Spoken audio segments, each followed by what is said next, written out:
श्री नानक पद पंकज वंदन पंकज वंदन सिमरन अंगद दोख निकंदन अमरदास गुरु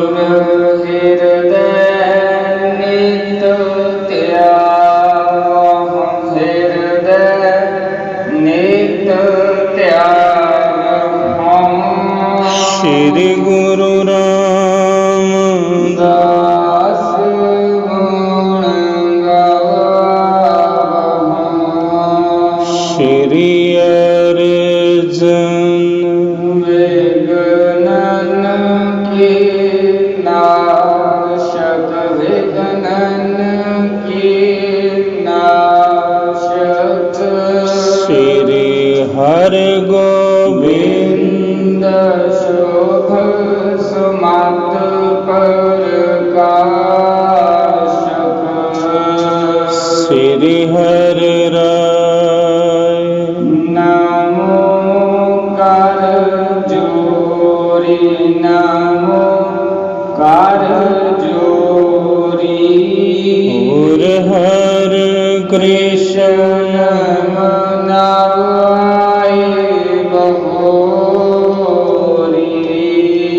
तेग बहादुर परम कृपाला सतगुर परम कृपाला श्री गुरु गोविंद सिंह विशाला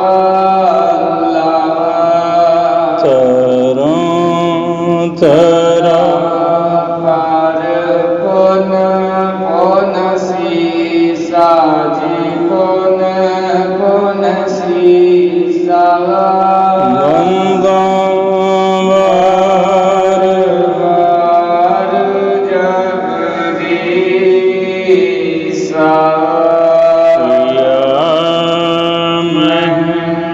अमृत ज्ञान है माणिक भगत वैराग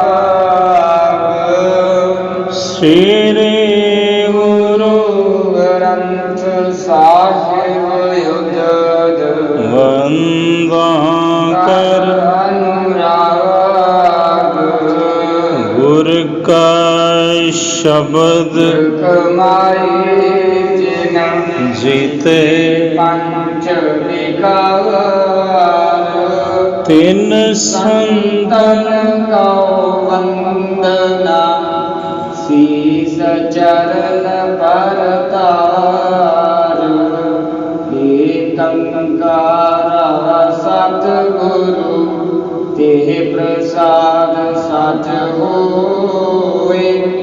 वाहिगुरु जी की फतेह है विघ्न विनाशन सोए। वाहिगुरु जी की फतेह है विघ्न विनाशन सोए।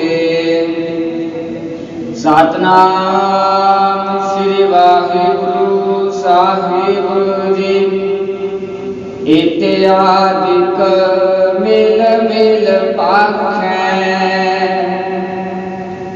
रण गाथ पूज अभिलाखै नित गुर टिक सभा विसाला सब बैठत आनंद नाला इत्यादिक मिल मिल पाखै रण गाथ पूज अभिलाखै नित गुर टिक सभा विसाला सब बैठत आनंद नाला जुग जुग अटल चवर छतर तखत दे मालक तान तान श्री गुरु ग्रंथ साहिब जी महाराज सतगुरु पातशाह जी दे पावन पवित्र हजूरी अंदर सुभाएमान गुरु की अति प्यारी अति सम्मान योग साध संगत जीओ। वाहे गुरु जी का खालसा वाहे गुरु जी की फतेह। सर्वप्रथम आप सर्वत संगतां नूं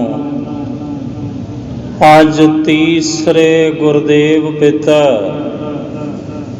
धन श्री गुरु अमरदास साहिब जी महाराज जी दे पावन गुरता गद्दी गुरपुरब दियां लख लख वधाइयां होवन जी। फिर तो शाम दे दीवाना दी आरंभता गुरु दरबार अंदर रोजाना दी तरह गुर इतिहास दी लड़ीवार कथा द्वारा। पर उस तो पहला अज जो दिहाड़ा परथाए गुरु का इतिहास आपां श्रवण करना। जिवें सवेर दी कथा विच श्रवण कीता गोयंदवाल सिੱਖੀ दा तुरा 22 मंजियां प्रचारकां दियां और 52 पीड़े सतगुरां ने माइयां नूं बख्शे। बई हर माई हर भाई गुरु नानक दी मत दा गुर सिੱਖੀ दा प्रचार ते पसार कर सकदा है। इसलिए माइयां नूं और भाइयां नूं सतगुरां ने इकट्ठा गुरमत दा प्रचारक बनाया। इसे लई गोयंदवाल साहिब सिੱਖੀ दा तुरा जिथे महाराज जी ने लंगर और संगत ते पंगत दी प्रथा नूं होर प्रचंड कीता और हुक्म कीता भी भावें भिखारी भावें बादशाह जे दोवें इको पंगत विच बह के गुरु का लंगर छकण। ये प्रचार और इस प्रथा नूं अगों धन गुरु अमरदास महाराज जी ने होर प्रचंड कीता। इसे गोयंदवाल साहिब दी पावन धरती तो ही हुक्म होया गुरु रामदास महाराज जी नूं भी जाओ जाके नगरी वसाओ। अमृतसर साहिब वसाया। इथों ही चल के धन गुरु रामदास महाराज जी ने इसलिए गोयंदवाल सिੱਖੀ दा तुरा इत्थे ही भाई जेठा जी दे रूप विच चौथे पातशाह गुरु रामदास महाराज जी ਗੁਰੂ ਅਮਰਦਾਸ ਮਹਾਰਾਜ ਜੀ ਦੀ ਸ਼ਰਨ ਵਿੱਚ ਆਏ। ਔਰ ਇਹ ਉਹ ਪਾਵਨ ਨਗਰੀ ਹੈ ਗੋਇੰਦਵਾਲ ਸਾਹਿਬ, ਜਿੱਥੇ ਮਹਾਰਾਜ ਜੀ ਨੇ ਆਪਣੀ ਸੁਪੁੱਤਰੀ ਬੀਬੀ ਭਾਨੀ ਜੀ ਦਾ ਆਨੰਦ ਕਾਰਜ ਧੰਨ ਗੁਰੂ ਰਾਮਦਾਸ ਮਹਾਰਾਜ ਜੀ ਦੇ ਨਾਲ ਕਰਵਾਇਆ। ਇਸੇ ਲਈ ਗੋਇੰਦਵਾਲ ਸਿੱਖੀ ਦਾ ਧੁਰਾ, ਕਿਉਂਕਿ ਸ਼ਹਾਦਤਾਂ ਦੀ ਗਾਥਾ ਇਸੇ ਗੋਇੰਦਵਾਲ ਸਾਹਿਬ ਤੋਂ ਆਰੰਭੀ। ਕੁਰਬਾਨੀਆਂ ਦਾ ਇਤਿਹਾਸ ਗੋਇੰਦਵਾਲ ਸਾਹਿਬ ਦੀ ਧਰਤੀ ਤੋਂ ਹੀ ਆਰੰਭ ਹੋਇਆ। ਇੱਥੇ ਹੀ ਸ਼ਹੀਦਾਂ ਦੇ ਸਰਤਾਜ ਦੋਹੇ ਤਾ ਬਾਣੀ ਕਾ ਬੋਹੇ ਥਾ, ਧੰਨ ਗੁਰੂ ਅਰਜਨ ਦੇਵ ਮਹਾਰਾਜ ਜੀ ਦਾ ਪ੍ਰਕਾਸ਼ ਹੋਇਆ। ਇਸੇ ਲਈ ਗੋਇੰਦਵਾਲ ਸਾਹਿਬ ਨੂੰ ਸਿੱਖੀ ਦਾ ਧੁਰਾ ਕਿਹਾ ਜਾਂਦਾ ਹੈ। ਸ਼ਹਾਦਤਾਂ ਦੇ ਜਾਮ ਪੀਣ ਦੀ ਆਰੰਭਤਾ ਇਸੇ ਗੋਇੰਦਵਾਲ ਸਾਹਿਬ ਤੋਂ ਹੋਈ, ਕਿਉਂਕਿ ਸ਼ਹੀਦਾਂ ਦੇ ਸਰਤਾਜ ਪੰਜਵੇਂ ਗੁਰਦੇਵ ਪਿਤਾ ਜੀ ਦਾ ਇੱਥੇ ਹੀ ਪ੍ਰਕਾਸ਼ ਹੋਇਆ।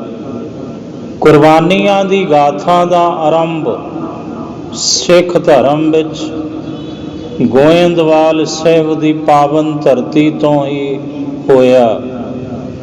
ਔਰ ਇਹ ਸਿੱਖੀ ਦਾ ਧੁਰਾ ਇਸ ਲਈ ਕਿਉਂਕਿ ਸਿੱਖ ਧਰਮ ਵਿੱਚ ਔਰ ਸਿੱਖ ਧਰਮ ਦੇ ਅੰਦਰ ਪਹਿਲਾ ਤੀਰਥ ਬੌਲੀ ਸਾਹਿਬ ਦੇ ਰੂਪ ਵਿੱਚ ਗੁਰੂ ਅਮਰਦਾਸ ਮਹਾਰਾਜ ਜੀ ਨੇ ਗੋਇੰਦਵਾਲ ਸਾਹਿਬ ਦੀ ਪਾਵਨ ਧਰਤੀ ਤੇ ਬਣਵਾਇਆ।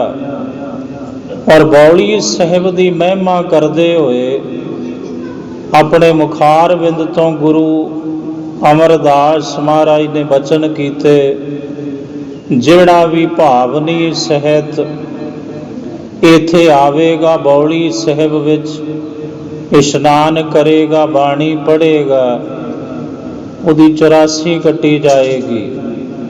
ਕਵੀ ਸੰਤੋਖ ਸਿੰਘ ਜੀ ਨੇ ਗੁਰੂ ਅਮਰਦਾਸ ਮਹਾਰਾਜ ਜੀ ਦੇ ਇਹ ਬਚਨ ਸ੍ਰੀ ਗੁਰਪ੍ਰਤਾਪ ਸੂਰਜ ਗ੍ਰੰਥ ਵਿੱਚ ਅੰਕਿਤ ਕੀਤੇ ਨੇ। ਰਚੀ 84 ਜਿਹ ਸੌ ਪਾਨ, ਗਿਨ ਜਬ ਦੇਖੀ ਕਿਰਪਾ ਨਿਧਾਨ।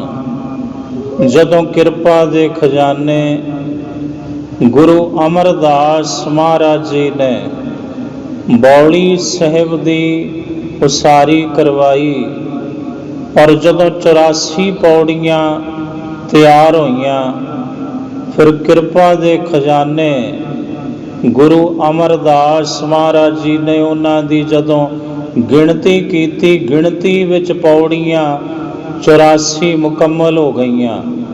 ਮਹਾਰਾਜ ਨੇ ਉਸੇ ਵਕਤ ਕਾਰੀਗਰਾਂ ਨੂੰ ਰੋਕਿਆ ਔਰ ਇਹ ਬਚਨ ਕੀਤੇ, ਮੁਖ ਤੇ ਬਾਕ ਕਹਿਓ ਤਿਸ ਕਾਲ। ਆਪਣੇ ਮੁਖਾਰਬਿੰਦ ਤੋਂ ਗੁਰੂ ਅਮਰਦਾਸ ਜੀ ਨੇ ਉਸ ਸਮੇਂ ਇਹ ਬਚਨ ਕੀਤੇ, ਜੋ ਸਿੱਖ ਦਰਸਹਿ ਪ੍ਰੇਮ ਵਿਸਾਲ। ਮਹਾਰਾਜ ਕਹਿੰਦੇ ਜਿਹੜਾ ਵੀ ਭਾਈ ਕੋਈ ਪ੍ਰੇਮੀ ਸ਼ਰਧਾਲੂ ਸਿੱਖ ਪ੍ਰੇਮ ਸਹਿਤ ਦਰਸ਼ਨ ਕਰੇਗਾ ਬੌਲੀ ਸਾਹਿਬ ਦੇ, ਗੋਇੰਦਵਾਲ ਸਾਹਿਬ ਦੇ, ਜੋ ਸਿੱਖ ਦਰਸਹਿ ਪ੍ਰੇਮ ਵਿਸਾਲ। ਬਾਰ 84 ਕਰਹਿ ਸ਼ਨਾਨ, ਇਤਨੇ ਜਪਜੀ ਪਾਠ ਵਖਾਨ। ਜਿਹੜਾ 84 ਇਸ਼ਨਾਨ ਪੌੜੀ ਦਰ ਪੌੜੀ ਔਰ 84 ਹੀ ਪਾਠ ਜਪਜੀ ਸਾਹਿਬ ਦੇ ਜਿਹੜਾ ਇੱਥੇ ਆ ਕੇ ਭਾਈ ਕਰੇਗਾ, ਬਾਰ 84 ਕਰਹਿ ਸ਼ਨਾਨ, ਇਤਨੇ ਜਪਜੀ ਪਾਠ ਬਖਾਨ। ਸਤਿਗੁਰ ਮੂਰਤ ਧਰ ਕੇ ਧਿਆਨ। ਇਸ਼ਨਾਨ ਕਰਦਿਆਂ ਜਪਜੀ ਦੀ ਬਾਣੀ ਪੜ੍ਹਦੇ ਆ, 84 ਪਾਠ ਕਰਦੇ ਆ। ਜਿਹੜਾ ਗੁਰੂ ਦੀ ਮੂਰਤ ਦਾ ਧਿਆਨ ਆਪਣੇ ਹਿਰਦੇ ਵਿੱਚ ਧਰੇਗਾ, ਗੁਰ ਮੂਰਤ ਗੁਰ ਸ਼ਬਦ ਹੈ, ਜਿਹੜਾ ਇਕਾਗਰ ਚਿਤ ਹੋ ਕੇ ਬਾਣੀ ਪੜ੍ਹੇਗਾ ਜਪਜੀ ਸਾਹਿਬ ਔਰ ਕੰਨਾਂ ਨਾਲ ਸੁਣੇਗਾ, ਇਹਨੂੰ ਕਹਿੰਦੇ ਨੇ ਸ਼ਬਦ ਦਾ ਧਿਆਨ, ਗੁਰਮੂਰਤ ਦਾ ਧਿਆਨ ਧਰਨਾ। ਸਤਿਗੁਰ ਮੂਰਤ ਧਰ ਕੇ ਧਿਆਨ, ਮਹਾਰਾਜ ਕਹਿੰਦੇ ਜਿਉਂ ਕਿਉਂ ਪਾਏ ਭਗਤ ਗੁਰ ਕੇਰੀ। ਇਹ ਸਿੱਖੋ, ਜਿਵੇਂ ਕਿਵੇਂ ਵੀ ਐਸਾ ਕਰਨ ਵਾਲੇ ਭਾਵਨਾ ਵਾਲੇ ਪ੍ਰੇਮੀ ਨੂੰ ਗੁਰੂ ਦੀ ਭਗਤੀ ਦੀ ਦਾਤ ਪ੍ਰਾਪਤ ਹੋ ਜਾਏਗੀ। ਇਸ ਦਰੋਂ ਘਰੋਂ ਗੋਇੰਦਵਾਲ ਸਾਹਿਬ ਦੀ ਧਰਤੀ ਤੋਂ ਜਿਉਂ ਕਿਉਂ ਪਾਏ ਭਗਤ ਗੁਰ ਕੇਰੀ, ਮਿਟਹਿ ਜੂਨ ਤਿਹ ਭ੍ਰਮਨ ਕੁਫੇਰੀ।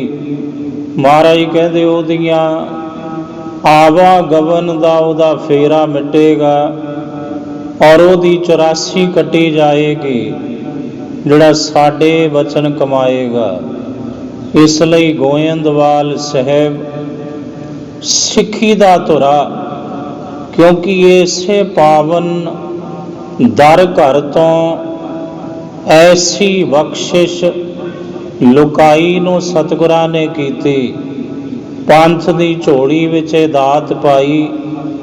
ਮਹਾਰਾਜ ਕਹਿੰਦੇ ਚਾਹੇ ਖੁਸ਼ੀ ਹੋਵੇ ਚਾਹੇ ਗਮੀ, ਮੇਰੇ ਸਿੱਖ ਨੇ ਆਨੰਦ ਨਾਲ ਜੁੜਿਆ ਰਹਿਣਾ ਹੈ।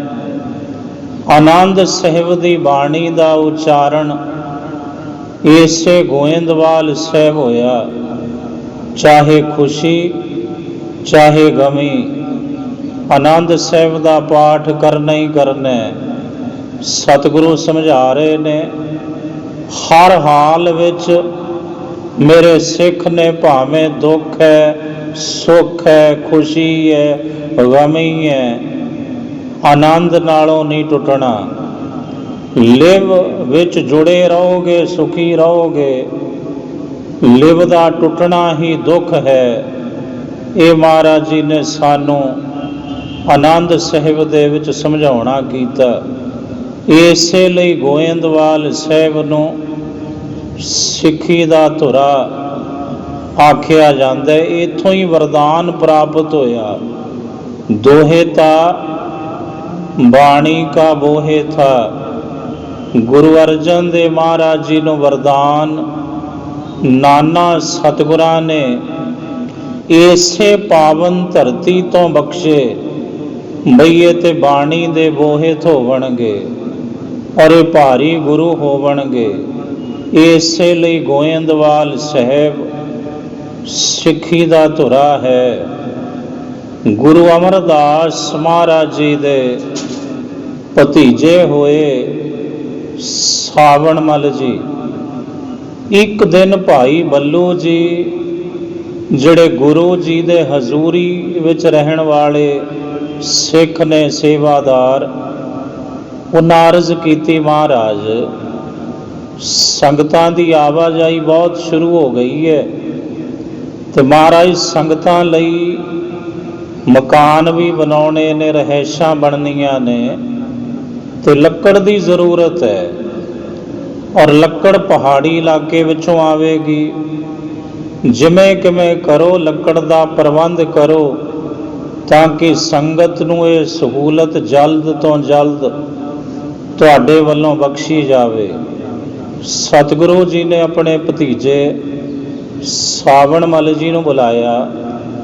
ਕਹਿਣ ਲੱਗੇ, ਸਾਵਣ ਮੱਲ, ਤੂੰ ਪਹਾੜੀ ਇਲਾਕੇ ਜਾਣਾ ਹੈ, ਹਰੀਪੁਰ, ਔਰ ਉੱਥੋਂ ਲੱਕੜਾਂ ਬੇੜੇ ਬੰਨ੍ਹ ਕੇ ਦਰਿਆ ਵਿੱਚ ਪਾਉਣੇ, ਇੱਥੇ ਅਸੀਂ ਕੱਢ ਲਵਾਂਗੇ। ਆਖਿਆ, ਮਹਾਰਾਜ ਬਚਨ ਤੁਹਾਡਾ ਸੱਚ ਹੈ, ਪਰ ਮੈਂ ਸੁਣਿਆ ਇਹ ਜਿਹੜਾ ਪਹਾੜੀ ਇਲਾਕਾ ਹੈ, ਇੱਥੇ ਜੰਤਰ ਮੰਤਰ ਜਾਦੂ ਟੂਣੇ ਦਾ ਬੜਾ ਬੋਲਬਾਲ ਹੈ। ਔਰ ਮੈਂ ਇਹ ਵੀ ਸੁਣਿਆ ਵੀ ਕੁਝ ਐਕਸਟਰਾ ਪਾਵਰਸ, ਥਰਡ ਪਾਵਰ ਜਿਨ੍ਹਾਂ ਨੂੰ ਬਦਰੂਆਂ ਕਿਹਾ ਜਾਂਦਾ ਹੈ, ਉੱਥੇ ਬਹੁਤ ਵਸਦੀਆਂ ਨੇ, ਤੇ ਕਿਵੇਂ ਬਾਤ ਬਣੇਗੀ। ਸਤਿਗੁਰੂ ਕਹਿੰਦੇ ਗੁਰੂ ਨਾਨਕ ਕਿਰਪਾ ਕਰਨਗੇ। ਆਖਿਆ ਸਤ ਵਚਨ ਮਹਾਰਾਜ। ਸਤਿਗੁਰੂ ਕਹਿੰਦੇ ਸਵੇਰੇ ਜਾਣਾ ਤੁਸਾਂ, ਹੁਣ ਘਰੇ ਜਾਓ, ਮਾਤਾ ਨੂੰ ਮਿਲੋ। ਜਦੋਂ ਸਾਵਣ ਮੱਲ ਜੀ ਦੀ ਮਾਤਾ ਜੀ ਨੂੰ ਪਤਾ ਲੱਗਾ ਵੀ ਮਹਾਰਾਜ ਤੇ ਮੇਰੇ ਪੁੱਤਰ ਨੂੰ ਘੱਲਣ ਲੱਗੇ ਨੇ ਉਸ ਇਲਾਕੇ ਵਿੱਚ ਜਿੱਥੇ ਬਹੁਤ ਡੈਣਾ ਭੂਤ ਪ੍ਰੇਤ ਦਾ ਵਾਸਾ, ਮਹਾਰਾਜ ਜੀ ਦੇ ਚਰਨਾਂ ਵਿੱਚ ਹਾਜ਼ਰ ਹੋਈ। ਕਹਿਣ ਲੱਗੀ ਮਹਾਰਾਜ ਇਹ ਤੁਸਾਂ ਕੀ ਕੀਤਾ? ਮੇਰੇ ਪੁੱਤਰ ਨੂੰ ਉੱਥੇ ਘੱਲਣ ਲੱਗੇ ਹੋ ਜਿੱਥੇ ਮਹਾਰਾਜ ਇਹ ਸਭ ਚੀਜ਼ਾਂ ਦਾ ਵਾਸਾ ਹੈ ਔਰ ਬੜਾ ਉੱਥੇ ਅਸਰ ਹੈ ਇਹਨਾਂ ਚੀਜ਼ਾਂ ਦਾ।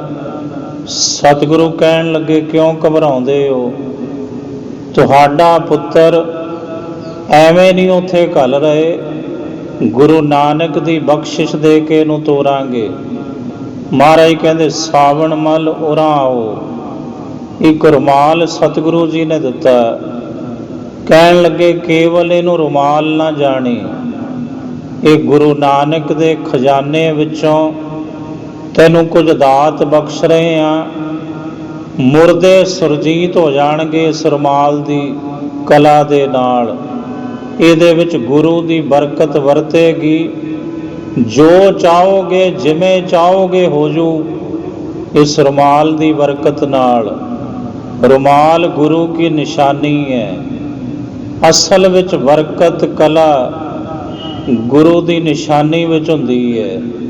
ਜਿਵੇਂ ਕੇਸ ਗੁਰੂ ਕੀਆਂ ਨਿਸ਼ਾਨੀਆਂ ਨੇ, ਗੁਰੂ ਕੀ ਮੋਹਰ ਹੈ। ਸ੍ਰੀ ਸਾਹਿਬ ਗੁਰੂ ਦੀ ਨਿਸ਼ਾਨੀ ਹੈ, ਕਲਾ ਤੇ ਨਿਸ਼ਾਨੀ ਵਿੱਚ ਵਰਤਦੀ ਹੈ। ਆਖਿਆ ਸਤ ਬਚਨ ਮਹਾਰਾਜ। ਸਾਵਣ ਮੱਲ ਜੀ ਚੱਲ ਪਏ ਗੁਰੂ ਨੂੰ ਨਤਮਸਤਕ ਹੋ ਕੇ। ਹਰੀਪੁਰ ਪਹੁੰਚਦੇ ਨੇ, ਬੜਾ ਰੁਦਨ ਹੋ ਰਿਹਾ ਹੈ, ਚੀਕੋ ਪੁਕਾਰ ਪੂਰੇ ਨਗਰ ਵਿੱਚ। ਸਾਵਣ ਮੱਲ ਕਹਿਣ ਲੱਗੇ ਕੀ ਹੋਇਆ? ਕਹਿੰਦੇ ਬਹੁਤ ਕਹਿਰ ਗੁਜ਼ਰ ਗਿਆ, ਤਿਥੀ ਪਰਦੇਸੀ। ਇਸ ਨਗਰੀ ਦਾ ਰਾਜਾ, ਉਹਦਾ ਇਕਲੌਤਾ ਜਵਾਨ ਪੁੱਤਰ ਅੱਜ ਮਰ ਗਿਆ, ਚੜ੍ਹਾਈ ਕਰ ਗਿਆ। ਇਸ ਲਈ ਗਮ ਵਿੱਚ ਡੁੱਬਾ ਪੂਰਾ ਹਰੀਪੁਰ। ਸਾਵਣ ਮੱਲ ਕਹਿਣ ਲੱਗੇ ਆਪਣੇ ਰਾਜੇ ਨੂੰ ਜਾ ਕੇ ਸੁਨੇਹਾ ਦਿਓ ਮੇਰਾ, ਅਗਰ ਉਹ ਗੁਰੂ ਕੀ ਸਿੱਖੀ ਪ੍ਰਵਾਨ ਕਰੇਗਾ ਪਰਿਵਾਰ ਸਹਿਤ ਪ੍ਰਜਾ ਸਹਿਤ, ਤੇ ਉਹਦਾ ਮਰਿਆ ਹੋਇਆ ਪੁੱਤਰ ਜਿਉਂਦਾ ਹੋ ਜਾਏਗਾ। ਪਹਿਲਾਂ ਇਹ ਪੁੱਛੋ ਜਾ ਕੇ ਵੀ ਉਹ ਐਸਾ ਕੁਝ ਕਰੂ। ਗਏ, ਸੁਨੇਹਾ ਦਿੱਤਾ, ਰਾਜਾ ਦੌੜਿਆ ਆਇਆ। ਕਹਿਣ ਲੱਗਿਆ ਪਰਦੇਸੀਆ ਜੋ ਕਹੇਗਾ ਕਰਾਂਗਾ, ਪਰ ਮੇਰਾ ਮਰਿਆ ਹੋਇਆ ਪੁੱਤਰ ਜਿਉਂਦਾ ਹੋ ਜਾਵੇ। ਸਾਵਣ ਮੱਲ ਜੀ ਕਹਿੰਦੇ ਲਿਆਓ, ਔਰ ਸਭ ਇੱਥੇ ਹਾਜ਼ਰ ਹੋਵੋ। ਲਾਸ਼ ਚੁੱਕ ਕੇ ਰਾਜਕੁਮਾਰ ਦੀ ਸਾਵਣ ਮੱਲ ਜੀ ਦੇ ਪਾਸ ਲਿਆਏ। ਧਰਤੀ ਦੇ ਉੱਪਰ ਪਿਆ ਹੈ ਰਾਜਕੁਮਾਰ, ਮ੍ਰਿਤੂ ਨੂੰ ਪ੍ਰਾਪਤ। ਸਾਵਣ ਮੱਲ ਨੇ ਜਦੋਂ ਸਭ ਇਕੱਠੇ ਹੋ ਗਏ ਇਹ ਬਚਨ ਕੀਤੇ, ਕਹਿੰਦੇ ਰੁਦਨ ਛੱਡੋ ਔਰ ਸਿਮਰਨ ਵਿੱਚ ਜੁੜ ਜਾਓ, ਭਜਨ ਵਿੱਚ ਜੁੜੋ। ਰੁਦਨ ਤਿਆਗੋ, ਭਜਨ ਕਰੋ, ਕਿਉਂਕਿ ਭਜਨ ਵਿੱਚ ਬੜੀ ਤਾਕਤ ਹੈ। ਵਾਹਿਗੁਰੂ ਦਾ ਸਿਮਰਨ, ਵਾਹਿਗੁਰੂ ਜੀ ਦਾ ਭਜਨ ਮੁਰਦਿਆਂ ਦੇ ਵਿੱਚ ਵੀ ਜਾਨ ਪਾ ਸਕਦਾ ਹੈ। ਇਸ ਲਈ ਹੱਥ ਜੋੜੋ ਔਰ ਗੁਰੂ ਦੇ ਅੱਗੇ ਅਰਦਾਸਾਂ ਕਰੋ। ਆਖੋ ਧੰਨ ਗੁਰੂ ਅਮਰਦਾਸ ਜੀ, ਕਿਰਪਾ ਕਰੋ ਤੁਸੀਂ। ਸਾਵਣ ਮੱਲ ਜੀ ਨੇ ਜਲ ਮੰਗਵਾਇਆ, ਇੱਕ ਕੋਨਾ ਰੁਮਾਲ ਦਾ ਜਲ ਵਿੱਚ ਡੁਬੋਇਆ, ਰਾਜਕੁਮਾਰ ਦੇ ਮੁਖ ਦੇ ਵਿੱਚ ਉਹ ਜਲ ਪਾਇਆ। ਛਿੱਟੇ ਜਦੋਂ ਮਾਰੇ ਕਹਿਣ ਲੱਗੇ ਸਤਨਾਮ ਵਾਹਿਗੁਰੂ। ਰਾਜਕੁਮਾਰ ਉੱਠ ਕੇ ਖਲੋ ਗਿਆ। ਰਾਜਾ ਤੇ ਸਾਰੀ ਪ੍ਰਜਾ ਸ਼ੁਕਰਾਨੇ ਨਾਲ ਭਰ ਗਏ। ਰਾਜਾ ਹਰੀਪੁਰ ਦਾ ਕਹਿੰਦਾ ਅੱਜ ਤੋਂ ਜੋ ਮੇਰਾ ਉਹ ਇਸ ਗੁਰੂ ਕੇ ਸਿੱਖ ਦਾ ਹੋ ਗਿਆ। ਮੇਰੇ ਮਹੱਲ, ਮੇਰੇ ਹਾਥੀ ਘੋੜੇ ਸਭ ਇਸ ਸਿੱਖ ਨੂੰ ਦੇ ਦਿੱਤੇ ਜਾਣ। ਇਹਨੇ ਤੇ ਮੇਰੇ ਮਰੇ ਹੋਏ ਪੁੱਤਰ ਨੂੰ ਜ਼ਿੰਦਾ ਕਰ ਦਿੱਤਾ। ਇਹਦਾ ਗੁਰੂ ਕੈਸਾ ਕਲਾਵਾਨ ਹੋਵੇਗਾ। ਸਾਵਣ ਮੱਲ ਜੀ ਦੀ ਪੂਜਾ ਹੋਣ ਲੱਗੀ। ਇਧਰ ਲੱਕੜਾਂ ਘੱਲ ਦਿੱਤੀਆਂ। ਅੰਤਰਜਾਮੀ ਗੁਰੂ ਜੀ ਨੇ ਜਾਣ ਲਿਆ ਵੀ ਸਾਵਣ ਮੱਲ ਜੀ ਥਿੜਕਣ ਲੱਗੇ ਨੇ। ਸੁਨੇਹਾ ਘੱਲਿਆ, ਸਾਵਣ ਮੱਲ ਵਾਪਸ ਆ ਜਾਓ, ਕਾਰਜ ਪੂਰਾ ਹੋ ਗਿਆ ਹੈ। स्नेहा सावन मल को पहुँचता है, हुक्म गुरु का। सावन मल जी सोची पैंदे ने कि जे मैं चलिया गया मेरी पूजा प्रतिष्ठा बंद, राजे ने गुरु की पूजा करन लग जानी है, मेरी किसी ने बात नहीं पुछनी। तो महाराज साहब ने फिर कला वरताई, हुक्म होया रुमाल वापस आ जावे। इंज कह लो रुमाल विचों शक्ति खिंच लई, ताकत ते गुरु की वरतदी है सिख दे पास। हुण सावण मल जी नूं महसूस होया भी मेरे कोलों कुछ खुस गया है। जदों पता समझ आई भी गुरु की कला चली गई जिहड़ी वरत रही सी, झूरे कहंदे हुण की होऊ भेत खुल्लू। इसलिए चलो गुरु बख्शिंद ने राजे नूं नाल लेके चलदे आ। सावण मल जी हरीपुर दे राजे नूं, उहदियां राणियां नूं, वजीरां अहलकारां नूं लैके हरीपुर तो गोइंदवाल साहिब पहुँच जाते हैं। राजे का टिकाणा बाहर करवाया जाता है। सावण मल जी कहंदे तुसीं रुको, मैं गुरु जी नूं पहलां मिलदा, तुहाडी बाबत दसदा, फिर जिवें गुरु का हुक्म होवेगा ते मैं तुसां वरतना। राजा कहन लगा सत वचन। सावण मल गए, दरबार सजिया होया महाराज जी का। सतगुरु के चरनां ते जाके नतमस्तक होए, चरण पकड़ लए। महाराज कहते क्यों सावण मल किवें गुजरी?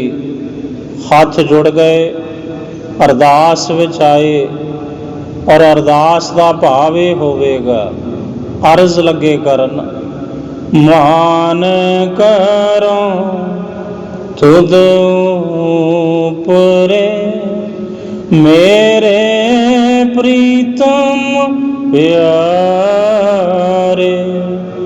मान करो तुद उपरे मेरे प्रीतम प्यारे। हम अपराधी सद भूलते, तुम बख्शन हारे। हम अपराधी सद भूलते, तुम बख्शन हारे। तुम बख्शन हारे, तुम बख्शन हारे। बख्शो बख्शो महाराज जी। सतगुरु कहन लगे सावण मल रुमाल असां की करना है, ओहो जे तुहानू हज़ारां रुमाल दे देवांगे, पर कला तां खिंची तुहानू समझाउण दी खातर। महाराज कहंदे जाओ, हरीपुर दा इलाका तुहानू दिता, ये सिੱਖੀ सेवकी तुहाडे हवाले, राजा भी तुहाडा ही सेवक बना दिता। फिर राजा गुरु जी दे चरनां विच हाज़र होया, सतगुरां ने रहमतां कीतियां। ऐसे ने धन गुरु अमरदास साहिब जी महाराज, समर्थ गुरु, जिन्हां दा अज गुरता गद्दी गुरपुरब सिख पंथ मना रहे है जी। गुरु घर दे दोखियां ने बादशाह अकबर दे पास मुकदमा कर दिता गुरु दे उपर। सतगुरां नूं बुलावा आउंदा है बादशाह दी सभा वल्लों लाहौर तो, बई तुसीं कचहरी विच पेश होवो और अपना पक्ष रखो। तुहाडे उपर अमके लोकां ने दोष आयद कीते ने। गुरु अमरदास जी ने ਗੁਰੂ ਰਾਮਦਾਸ ਜੀ ਨੂੰ ਬੁਲਾਇਆ। ਕਹਿਣ ਲੱਗੇ, ਰਾਮਦਾਸ ਜੀ, ਜੇਠਾ ਜੀ, ਅਸਾਂ ਨਹੀਂ ਜਾਣਾ, ਸਾਡੀ ਥਾਂ ਤੇ ਤੁਸਾਂ ਜਾਣਾ ਹੈ। ਆਖਿਆ, ਮਹਾਰਾਜ ਮੈਂ ਉੱਥੇ ਤੇ ਵਿਦਵਾਨਾਂ ਦੀ ਸਭਾ ਹੋਵੇਗੀ, ਸਵਾਲ ਜਵਾਬ ਹੋਣਗੇ, ਤੇ ਮੇਰੇ ਪਾਸ ਤੇ ਕੋਈ ਗਿਆਨ ਹੈ ਹੀ ਨਹੀਂ। ਸਤਿਗੁਰੂ ਕਹਿਣ ਲੱਗੇ, ਰਾਮਦਾਸ ਜੀ, ਜਦੋਂ ਤੁਸੀਂ ਆਪਣੇ ਸੱਜੇ ਬੰਨੇ ਤੱਕੋਗੇ, 9 ਨਿਧੀਆਂ 18 ਸਿੱਧੀਆਂ ਹੱਥ ਜੋੜ ਕੇ ਖਲੋਤੀਆਂ ਹੋਣਗੀਆਂ, ਜੋ ਹੁਕਮ ਕਰੋਗੇ ਤਿਵੇਂ ਕਰਨਗੀਆਂ। ਜਦੋਂ ਖੱਬੇ ਪਾਸੇ ਵੇਖੋਗੇ, 4 ਵੇਦ, 6 ਸ਼ਾਸਤਰ, 18 ਪੁਰਾਣ, 27 ਸਿਮਰਤੀਆਂ ਦਾ ਤੁਹਾਨੂੰ ਚਾਨਣ ਹੋ ਜਾਏਗਾ। ਜੋ ਤੁਹਾਤੋਂ ਸਵਾਲ ਕਰੇਗਾ ਕੋਈ, ਫੌਰਨ ਉੱਤਰ ਦੇਵੋਗੇ, ਘਬਰਾਓ ਨਾ। ਗੁਰੂ ਨਾਨਕ ਦੀ ਬਖਸ਼ਿਸ਼ ਨਾਲ ਨਿਵਾਜ ਕੇ ਤੁਹਾਨੂੰ ਲਾਹੌਰ ਘੱਲ ਰਹੇ ਹਾਂ। ਆਖਿਆ, ਸਤ ਬਚਨ ਮਹਾਰਾਜ। ਬਾਦਸ਼ਾਹ ਦੀ ਸਭਾ ਵਿੱਚ ਗੁਰੂ ਰਾਮਦਾਸ ਮਹਾਰਾਜ ਹਾਜ਼ਰ ਹੋਏ।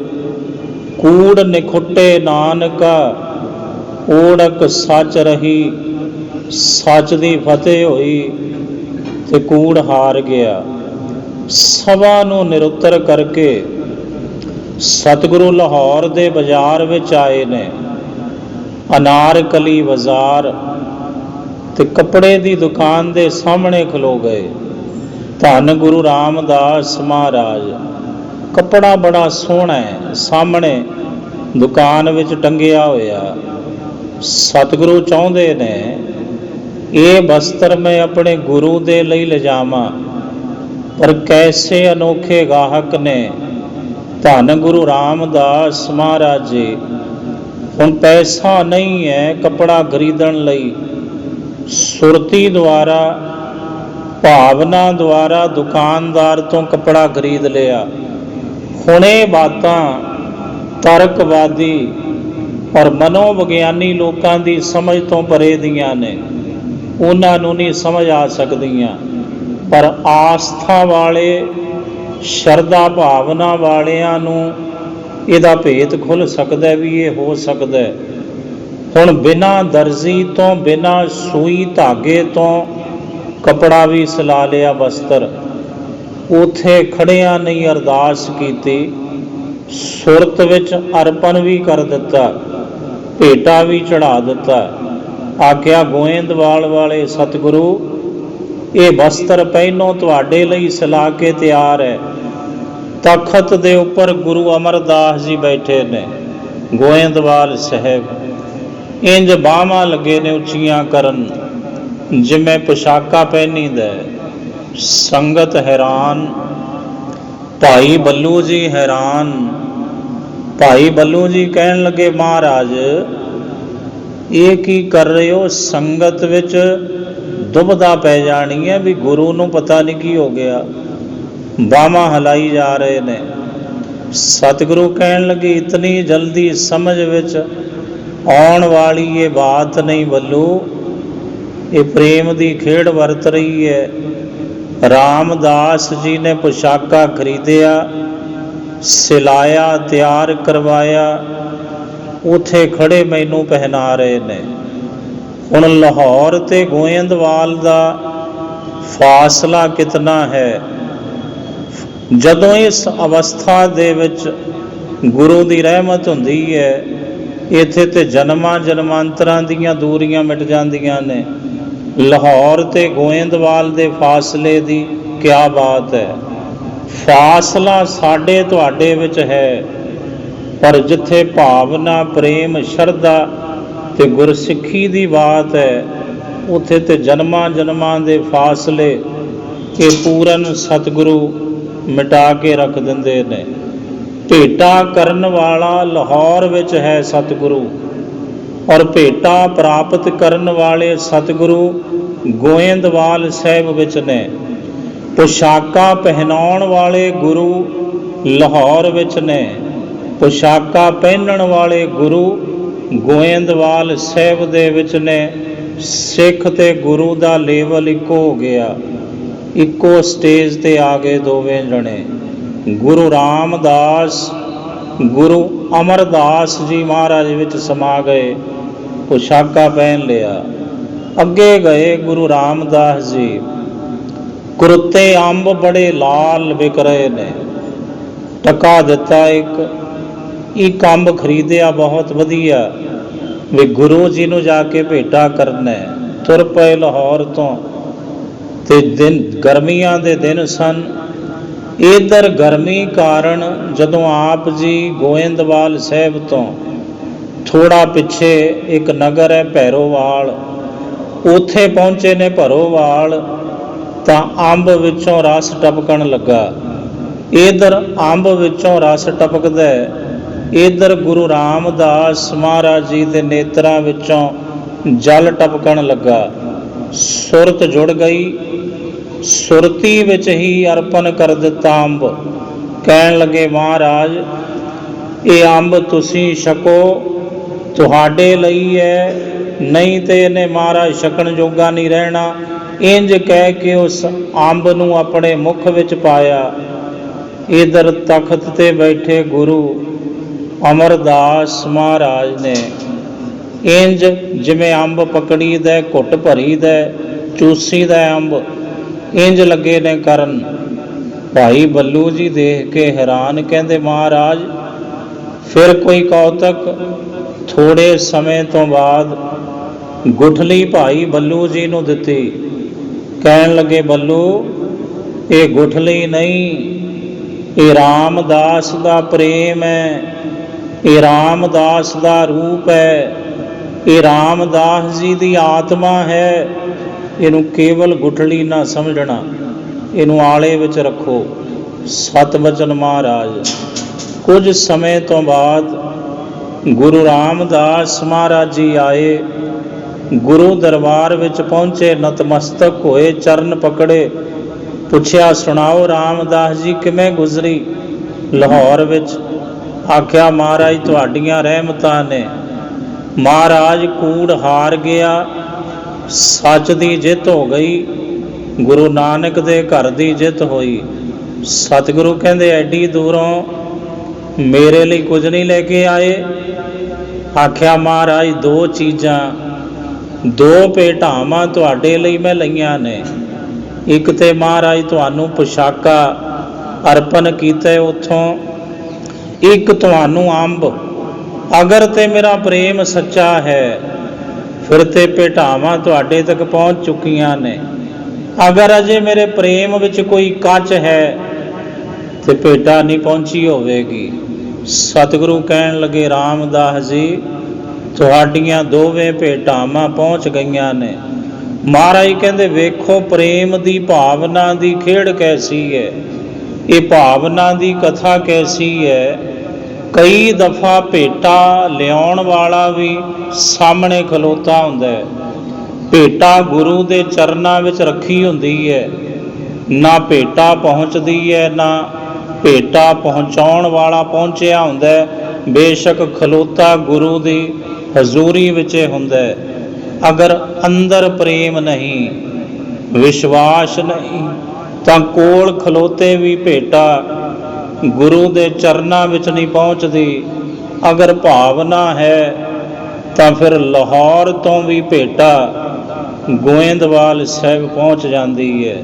ਧੰਨ ਗੁਰੂ ਅਮਰਦਾਸ ਸਾਹਿਬ ਜੀ ਮਹਾਰਾਜ, ਜਿਨ੍ਹਾਂ ਦਾ ਅੱਜ ਗੁਰਤਾ ਗੱਦੀ ਗੁਰਪੁਰਬ ਸਮੁੱਚਾ ਸਿੱਖ ਜਗਤ ਮਨਾ ਰਿਹਾ ਹੈ। ਆਓ ਲੜੀਵਾਰ ਕਥਾ। ਕੱਲ ਆਪਾਂ ਇੱਥੋਂ ਤੱਕ ਗੁਰੂ ਕੀ ਕਥਾ ਸੁਣੀ ਕਿ 9ਵੇਂ ਸਤਿਗੁਰੂ ਪਾਤਸ਼ਾਹ ਧੰਨ ਗੁਰੂ ਤੇਗ ਬਹਾਦਰ ਸਾਹਿਬ ਮਹਾਰਾਜ ਜੀ ਦਾ ਵਿਆਹ ਦਾ ਦਿਨ ਨਿਯਤ ਹੋ ਚੁੱਕਾ ਹੈ। ਔਰ ਜਿਹੜੇ ਬਰਾਤੀ ਨੇ, ਮੇਲੀ ਨੇ, ਗੁਰੂ ਦੇ ਸੰਬੰਧੀ 6ਵੇਂ ਪਾਤਸ਼ਾਹ ਦੇ ਤਕਰੀਬਨ ਸਾਰੇ ਪਹੁੰਚ ਚੁੱਕੇ ਨੇ। ਔਰ ਗੁਰੂ ਘਰ ਵਿੱਚ ਕਰਤਾਰਪੁਰ ਸਾਹਿਬ ਦੀ ਪਾਵਨ ਧਰਤੀ ਤੇ ਬੜੀਆਂ ਖੁਸ਼ੀਆਂ ਮਨਾਈਆਂ ਜਾ ਰਹੀਆਂ ਨੇ। ਔਰ ਤਰ੍ਹਾਂ ਤਰ੍ਹਾਂ ਦੀਆਂ ਭੇਟਾਵਾਂ ਸੰਗਤਾਂ ਗੁਰੂ ਦੇ ਚਰਨਾਂ ਵਿੱਚ ਲੈ ਕੇ ਪਹੁੰਚ ਰਹੀਆਂ ਨੇ। ਆਓ ਇਸ ਤੋਂ ਅੱਗੇ ਗੁਰੂ ਕੀ ਲੜੀਵਾਰ ਕਥਾ ਜਿਵੇਂ ਆਖ ਰਹੀ ਹੈ ਤਿਵੇਂ ਸ਼ਰਵਣ ਕਰੀਏ ਜੀ। ਇਤਿਆਦਿਕ ਮਿਲ ਮਿਲ ਭਾਖੈ। ਕਹਿੰਦੇ ਹੁਣ ਜਿਹੜੇ ਗੁਰੂ ਦੇ ਚਰਨਾਂ ਵਿੱਚ ਆਉਂਦੇ ਨੇ ਔਰ ਗੁਰੂ ਦੇ ਦਰ ਘਰ ਚੋਂ ਜਿਹੜੇ ਜੋ ਕੁਝ ਮੰਗਦੇ ਨੇ ਲੋੜਵੰਦ ਜੀਵ, ਸਤਿਗੁਰੂ ਉਹਨਾਂ ਨੂੰ ਉਹੀ ਵਸਤੂਆਂ ਦੇ ਰਹੇ ਨੇ। ਫਿਰ ਉਹ ਮਿਲ ਕੇ ਆਪਸ ਵਿੱਚ ਗੁਰੂ ਦਾ ਸ੍ਰੇਸ਼ਟ ਜਸ ਇਸ ਪ੍ਰਕਾਰ ਆਖਦੇ ਹਨ। ਰਣ ਗਾਥ ਬੂਝ ਅਭਿਲਾਖੈ। ਹੁਣ ਜਿਹੜੀਆਂ ਸੰਗਤਾਂ ਪਹੁੰਚੀਆਂ ਨੇ ਉਹਨਾਂ ਦੇ ਮਨਾਂ ਵਿੱਚ ਅਭਿਲਾਖਾ ਹੈ ਵੀ ਗੁਰੂ ਜੀ ਨੂੰ ਮਿਲ ਕੇ ਪੁੱਛਾਂਗੇ ਵੀ ਮਹਾਰਾਜ ਤੁਸੀਂ ਆ ਜਿਹੜੀ ਜੰਗ ਕੀਤੀ ਹੈ ਤੀਜੀ ਫਤਿਹ ਗੁਰੂ ਸਰ ਦੀ ਜੰਗ, ਇਹਦੇ ਵਿੱਚ ਕਿਵੇਂ ਵਰਤਾਏ ਤੁਸਾਂ? ਸੰਗਤਾਂ ਕਹਿੰਦੀਆਂ ਚਲੋ ਪਿਆਰਿਓ ਇਹ ਵੀ ਗੁਰੂ ਤੋਂ ਪੁੱਛਾਂਗੀਆਂ। ਨਿਤ ਗੁਰ ਟਿਕ ਸਭਾ ਵਿਸਾਲਾ। ਹੁਣ ਨਿਤਾਂ ਪ੍ਰਤੀ ਕਿਉਂਕਿ ਸੰਗਤ ਦਾ ਇਕੱਠ ਬਹੁਤ ਹੋ ਚੁੱਕਾ ਹੈ, ਇਕੱਤਰਤਾ, ਇਸ ਲਈ ਕਰਤਾਰਪੁਰ ਸਾਹਿਬ ਗੁਰੂ ਜੀ ਗੁਰੂ ਹਰਗੋਬਿੰਦ ਸਾਹਿਬ ਮਹਾਰਾਜ ਜੀ ਦੇ ਪਾਵਨ ਦਰਬਾਰ ਵਿੱਚ ਗੁਰੂ ਦੇ ਚਰਨਾਂ ਵਿੱਚ ਬੇਅੰਤ ਸੰਗਤਾਂ ਦੀ ਇਕੱਤਰਤਾ ਹੁੰਦੀ ਹੈ। ਸਭ ਬੈਠਤ ਆਨੰਦ ਨਾਲਾ। ਜਦੋਂ ਗੁਰੂ ਦੇ ਦਰਬਾਰ ਵਿੱਚ ਸੰਗਤ ਬਹਿੰਦੀ ਹੈ, ਜਿਵੇਂ ਤੁਸੀਂ ਬੈਠੇ ਹੋ, ਬੜੇ ਆਨੰਦ ਸਹਿਤ, ਬੜੀ ਇਕਾਗਰਤਾ ਸਹਿਤ, ਇਸੇ ਤਰ੍ਹਾਂ ਸੰਗਤਾਂ ਬੜੇ ਆਨੰਦ ਦੇ ਨਾਲ ਗੁਰੂ ਦੇ ਚਰਨਾਂ ਵਿੱਚ ਬਹਿੰਦੀਆਂ ਹਨ। ਨਿਤ ਸਵਾਦ ਲਹੋਤ ਆਹਾਰਾ। ਨਿਤਾਂ ਪ੍ਰਤੀ ਗੁਰੂ ਕੇ ਲੰਗਰਾਂ ਵਿੱਚ ਨਵੇਂ ਤੋਂ ਨਵੇਂ ਸਵਾਦਲੇ ਪਕਵਾਨ ਭੋਜਨ ਪਦਾਰਥ ਤਿਆਰ ਹੁੰਦੇ ਹਨ। ਖਟ ਰਸ ਕੀ ਅਨੇਕ ਪ੍ਰਕਾਰ। 6 ਰਸਾਂ ਤੋਂ 36 ਪ੍ਰਕਾਰ ਦੇ ਅਣਗਿਣਤ ਪ੍ਰਕਾਰ ਦੇ ਪਦਾਰਥ ਗੁਰੂ ਕੇ ਲੰਗਰਾਂ ਵਿੱਚ ਸੰਗਤਾਂ ਲਈ ਸਤਿਗੁਰੂ ਜੀ ਤਿਆਰ ਕਰਵਾਉਂਦੇ ਹਨ। ਬਹੁ ਰਾਗ ਰੰਗ ਨਿਤ ਹੋਵੇ। ਬੜਾ ਰਾਗ ਰੰਗ ਗੁਰੂ ਦੇ ਚਰਨਾਂ ਵਿੱਚ ਹੁੰਦਾ ਹੈ। ਰਾਗਾਂ ਵਿੱਚ ਗੁਰਬਾਣੀ ਦਾ ਕੀਰਤਨ ਗੁਰੂ ਕੇ ਰਬਾਬੀ ਸਿੱਖ ਗਾਇਨ ਕਰਦੇ ਨੇ ਔਰ ਸੰਗਤਾਂ ਇਕਾਗਰ ਚਿਤ ਹੋ ਕੇ ਗੁਰਬਾਣੀ ਦਾ ਕੀਰਤਨ ਸ਼ਰਵਣ ਕਰਦੀਆਂ ਹਨ। ਨਿਜ ਧਨ ਮਾਨ ਮਿਲ ਜੋਵੇ। ਆਉਣ ਵਾਲੇ ਜਿਤਨੇ ਸਿੱਖ ਨੇ ਆਪਣੇ ਆਪ ਨੂੰ ਧਨ, ਮਹਾਨ, ਸਭ ਤੋਂ ਵੱਡੇ ਵਡਭਾਗੀ ਜਾਣਦੇ ਨੇ, ਕਿਉਂਕਿ ਵੱਡਿਆਂ ਭਾਗਾਂ ਤੋਂ ਬਿਨਾਂ ਪੂਰੇ ਗੁਰੂ ਦੀ ਪ੍ਰਾਪਤੀ ਨਹੀਂ। ਮਹਾਰਾਜ ਕਹਿੰਦੇ ਗੁਰ ਪੂਰਾ ਭੇਟਿਓ ਵੱਡ ਭਾਗੀ। ਵੱਡਿਆਂ ਭਾਗਾਂ ਸਦਕਾ ਹੀ ਭਾਈ ਔਰ ਵਡਭਾਗੀ ਜੀਵਾਂ ਨੂੰ ਹੀ ਪੂਰੇ ਤੇ ਸੂਰੇ ਸਤਿਗੁਰੂ ਮਿਲਦੇ ਹਨ ਔਰ ਬਿਨਾਂ ਵੱਡੇ ਭਾਗਾਂ ਤੋਂ ਗੁਰੂ ਦੀ ਸੰਗਤ ਨਸੀਬ ਨਹੀਂ ਹੁੰਦੀ। ਮਹਾਰਾਜ ਜੀ ਦਾ ਪਾਵਨ ਬਚਨ ਹੈ, ਬਿਨ ਭਾਗਾਂ ਸਤ ਸੰਗ ਨ ਲਭੈ, ਬਿਨ ਸੰਗਤ ਮੈਲ ਪਰੀਜ ਜੀਓ। ਬਿਨ ਭਾਗਾਂ ਸਤ ਸੰਗ ਨ ਲਭੈ, ਬਿਨ ਸੰਗਤ ਮੈਲ ਪਰੀਜ ਜੀਓ। ਵੱਡ ਭਾਗੀ ਹਰ ਸੰਗਤ ਪਾਵਹਿ, ਵੱਡ ਭਾਗੀ ਹਰ ਸੰਗਤ ਪਾਵਹਿ। ਭਾਗਹੀਣ ਭ੍ਰਮ ਚੋਟਾਂ ਖਾਵਹਿ, ਬਿਨ ਭਾਗਾ ਸਤ ਸੰਗ ਨਾ ਲੱਭੈ, ਬਿਨ ਸੰਗਤ ਮੈਲ ਪਰੀਜੈ ਜੀਉ। ਬਿਨ ਭਾਗਾ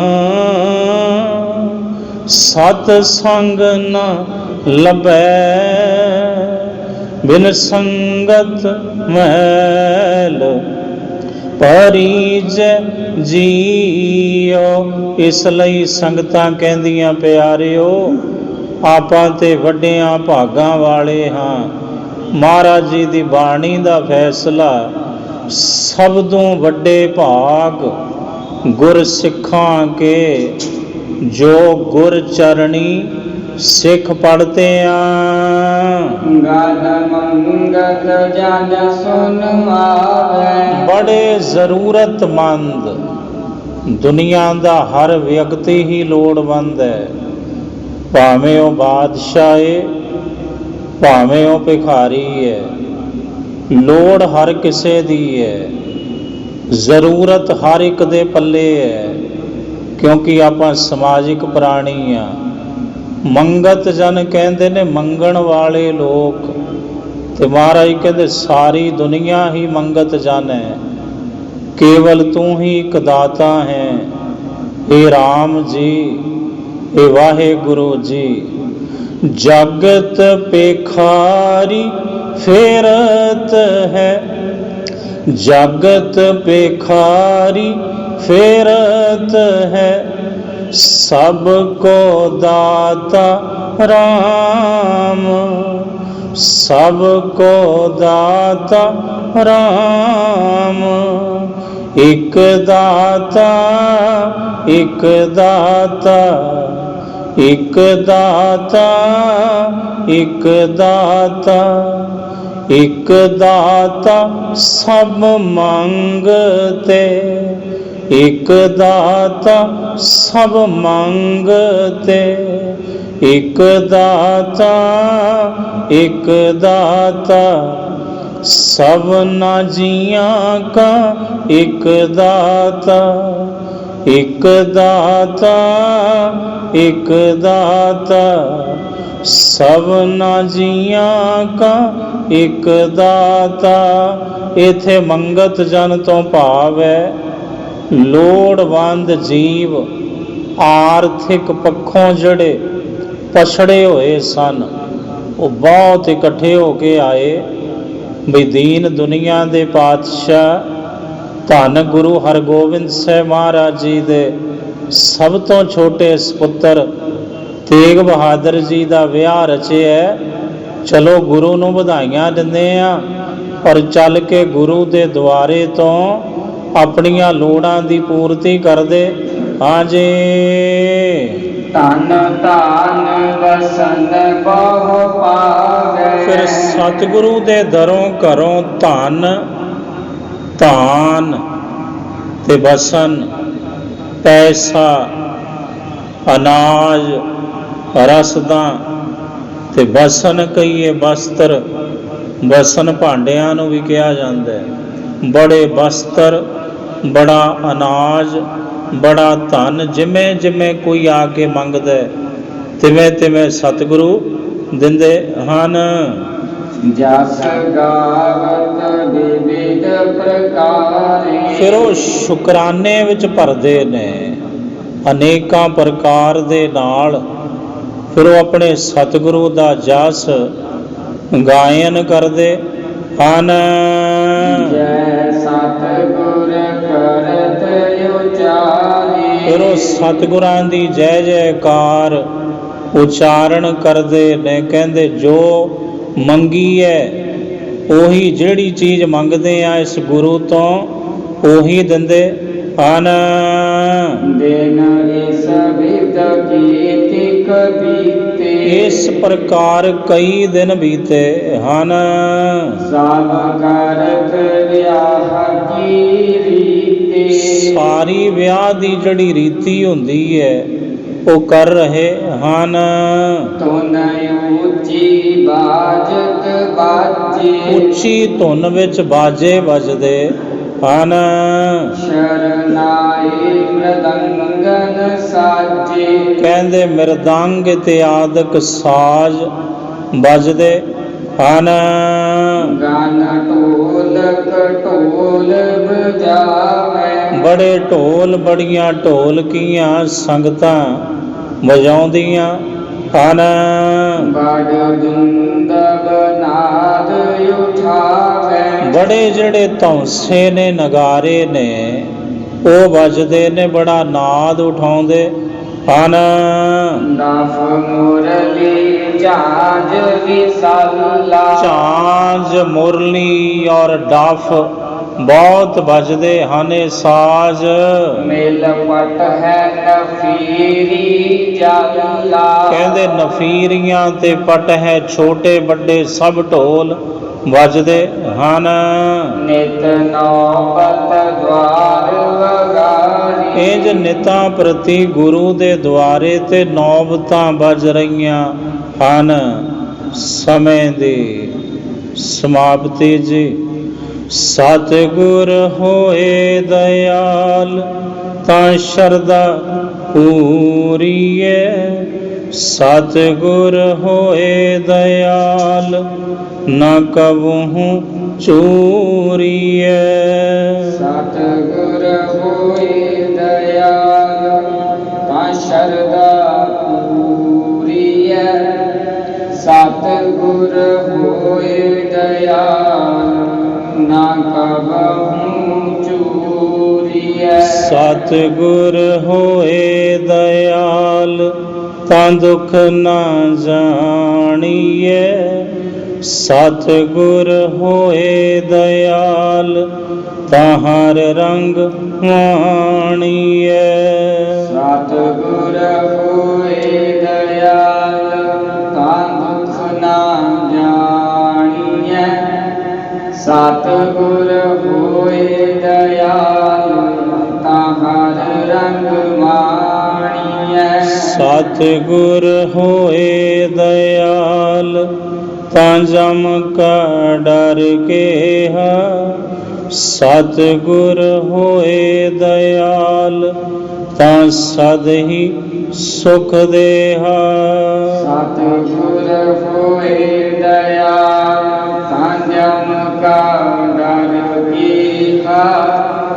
ਸਤਿਗੁਰ ਹੋਏ ਦਇਆਲ ਤਾਂ ਸਦ ਹੀ ਸੁਖ ਦੇਹਾ। ਸਤਿਗੁਰ ਹੋਏ ਦਇਆਲ ਤਾਂ ਨਵ ਨਿਧ ਪਾਈਏ। ਸਤਿਗੁਰ ਹੋਏ ਦਇਆਲ ਤਾਂ ਸੱਚ ਸਮਾਈਏ। ਸਤਿਗੁਰ ਹੋਏ ਦਇਆਲ ਤਾਂ ਨਵ ਨਿਧ ਪਾਈਐ। ਸਤਿਗੁਰ ਹੋਏ ਦਇਆਲ ਤਾਂ ਸੱਚ ਸਮਾਈਐ। ਵਾਹਿਗੁਰੂ ਜੀ ਕਾ ਖਾਲਸਾ ਵਾਹਿਗੁਰੂ ਜੀ ਕੀ ਫਤਿਹ।